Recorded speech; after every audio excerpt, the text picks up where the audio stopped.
भी अपनी जान कहते हैं। मोहब्बत के इसी मिट्टी को हिंदुस्तान कहते हैं, हिंदुस्तान कहते हैं। जो दुनिया में सुनाई दे उसे कहते हैं खामोशी, जो आंखों में दिखाई दे उसे तूफान कहते हैं। जो ये दीवार का सुराग है साहब, जो ये दीवार का सुराग है, चाइना अमेरिका पाकिस्तान साजिशों का हिस्सा है, मगर हम इसे अपने घर का रोशनदान कहते हैं, रोशनदान कहते हैं।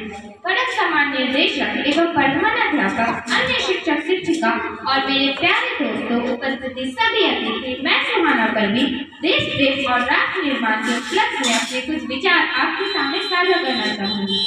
आजादी का असली मतलब वही समझ सकते हैं जिन्होंने कभी गुलामी की हो।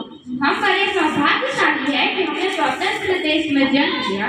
यूँ तो आजादी की लौ 1857 में ही जल चुकी थी, जो वशाल बनकर 1947 में हमारे देश को आजाद कराई। प्राचीन, मध्यकालीन और वर्तमान भारत के उदाहरणों से स्पष्ट करना चाहूंगी कि जब हम फिरंगियों के फेरे में फंस गए थे, तो रंग ने बसंती चोला की एक आवाज पर टोलों के टोले उमड़ आते थे और उनके वंदे मातरम के नारों से खून में आने वाला 5-5 डिग्री का तूफान अंग्रेजी शासकों के सिंहासन में तूफान ला देता था। लोग मर जाते थे, मिट जाते थे, फांसी चढ़ जाते थे, तो वो भी अपनी देशभक्ति साबित कर रहे होते थे, क्योंकि यह उस दौर की देशभक्ति है।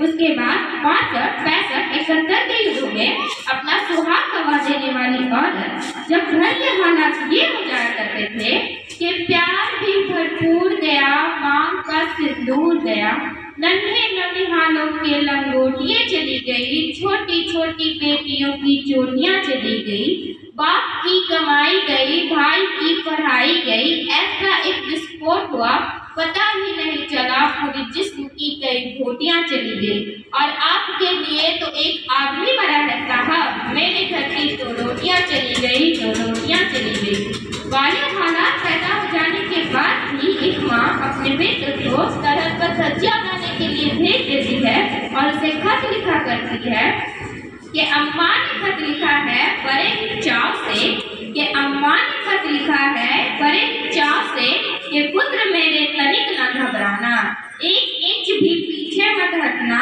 चाहे इंच इंच कट जाना, चाहे इंच इंच कट जाना। इस तरह पूरा परिवार अपना देशभक्ति साबित करता था। तब देश बलिदान मांगता था, तब देश लड़ जाने को कहता था, तब देश मर जाने को, मिट जाने को कहता था। किंतु आज देश लड़ जाने को, मिट जाने को, फांसी चढ़ जाने को नहीं कहता, बल्कि मेरे विचार में जब कोई व्यक्ति अपना काम पूरी ईमानदारी, पूरी मेहनत, पूरी लगन से करेगा, तो वही सबसे बड़ा देशभक्ति है। मैं नहीं मानती कि फेसबुक और व्हाट्सएप के डीपी को 3 रंग में रंगना ही देशभक्ति है।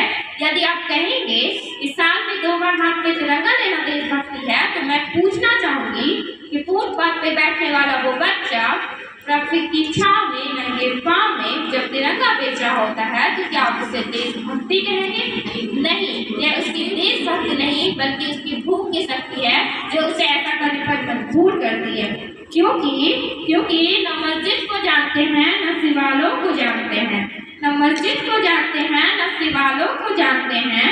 जो पेट के भूखे होते हैं ना, वो सिर्फ भोजन के निवालों को जानते हैं, भोजन के निवालों को जानते हैं। अपने परिवार, अपने समाज, अपने देश के प्रति समर्पण का भाव रखना ही देशभक्ति है। और हर देशद्रोही के जीवन में आने वाला तूफान है देशभक्ति, ताकि हर देशद्रोही समझ सके कि अगर तू परिंदा है तो यह आसमान तेरा है, अगर तू दरिंदा है तो यह शमशान तेरा है।